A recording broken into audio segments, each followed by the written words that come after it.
know what that has to do with anything, but oh my gosh, I'm dying. Look, it's Chris. I love that song. We're matching. I know. Look, we kind of go together. We go together like kind of blue pattern and red and squiggly blue. I love food. Do you know how much I love you? I kind of have a feeling. Oh my God, I adore I've just been obsessed with you for so long. Thank you.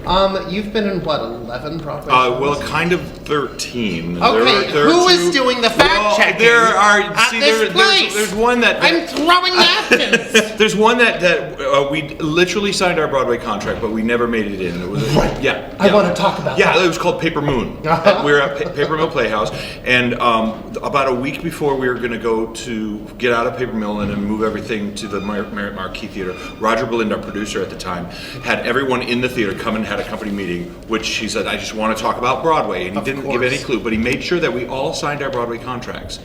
He made sure that we signed them right then and there. We signed them and made sure we returned them back to him. And then he said, thank you all for signing your Broadway contracts.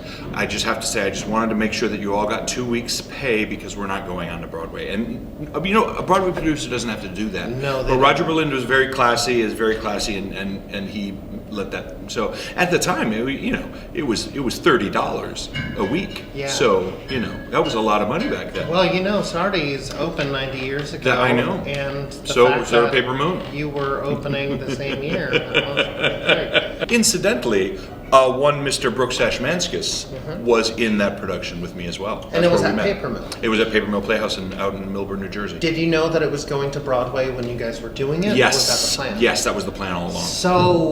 So you get your contract, you're like, I'm in a Broadway show that's going to be trying and out of town about 30 miles away. Okay, yeah. Yeah, and we thought, we're in a Broadway show, so we're working on the thing. Where were you when you got the call that you booked your first Broadway show? I was in my apartment uptown, and I had auditioned for it, and I had one line. Give it to me. It's I know you remember. okay, because I played the photographer. I put Addie Prey on the moon and said, well, there you are. I thought, wait a minute. Well, there you are. Why? You ran off. Hey, where's your paw? And then I take her picture. Okay, let's do that. What was her line before you said it? Do you remember? Mouse, a real dirty, dirty pigeon. I hate him so much. I just want to be in a picture. Hey, well, there you are. Where you're off to?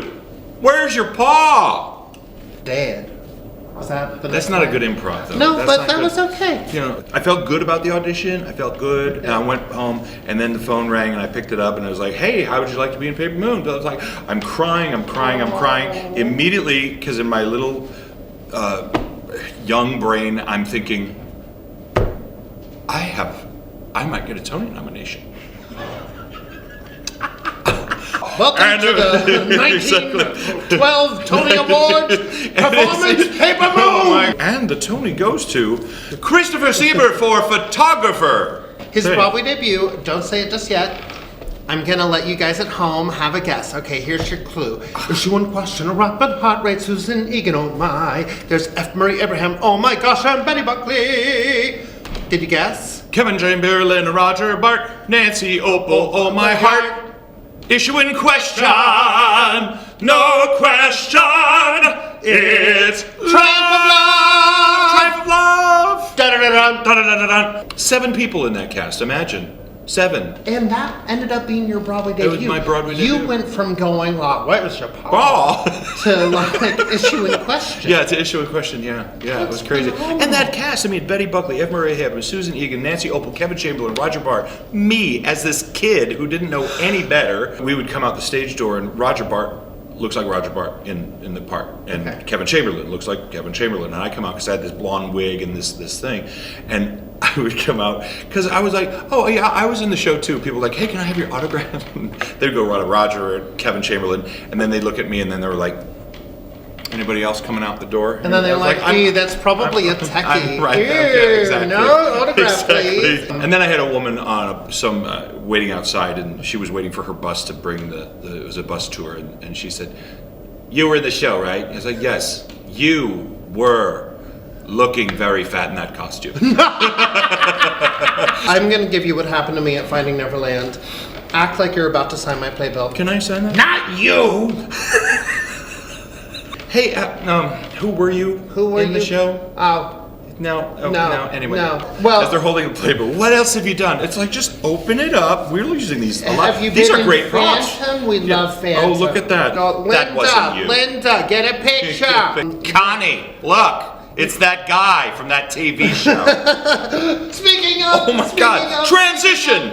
Guess who played Mary Kate and Ashley Olsen's dad? He did. Yes, on Two of a Kind. That's incredible. Yeah, that was crazy. That was crazy time. Have Mary Kate and Ashley come to see the show? No. And whose fault is that? No. Well, we don't talk anymore. It'd be kind of creepy if they were 11 at the time. No, you played their father on TV. I don't know if they even remember me. Yes, they would. You think? Maybe. Yeah. I don't know. They've got such little heads. Maybe they don't. Now, you already have a Sardi's caricature. Yes, right? I have a Sardi's caricature. I believe it's downstairs. This is the 4th floor. So I think I'm down in the main restaurant. So. I think it's more important than that Trent be represented. Because Trent Oliver, my character in the hit Broadway musical The Prom, yes, now playing at the Longacre Theater. Yes, that's the one. You started this journey 7 years ago? About 7 years ago, yeah. That's amazing. Yeah, Casey Nicolau came to us individually, Brooks, Beth, Angie, myself, and said, hey, I've got something for you. I can't tell you what it is right now, but we're going to meet up in a couple weeks and come to my studio and we'll just sit down and read. And it was a cold reading. It didn't have a name yet. We barely had character names, but Matthew Sklar, our composer, was sitting there. Our composer was thank you. Was playing the piano and singing the songs that were there. Bob Martin was actually playing Mr. Hawkins, the principal. Okay. And I was Trent. I don't know if Trent was always Trent Oliver, but Barry and I don't know if they're I can't remember. But we read this thing that we didn't know what it was. It's vastly different than what it was, but we read it and they just wanted to see if something was there, and something was there. And 7 years later, we have done every reading, every workshop, every production, anything. It's us and Matthew and Bob and Chad and Casey were very great with letting us go, collaborating with them, and finding ourselves and improving things. And so all of that, it's like so intertwined with so many great things.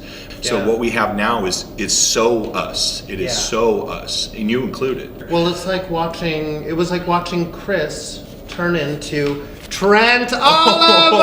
Wait, let me see. It's actually not bad. That's actually quite good. Thank you. Oh, I like the hair. I would like you to sign that. That's a tambourine. That's a tambourine for not Love Thy Neighbor. Son.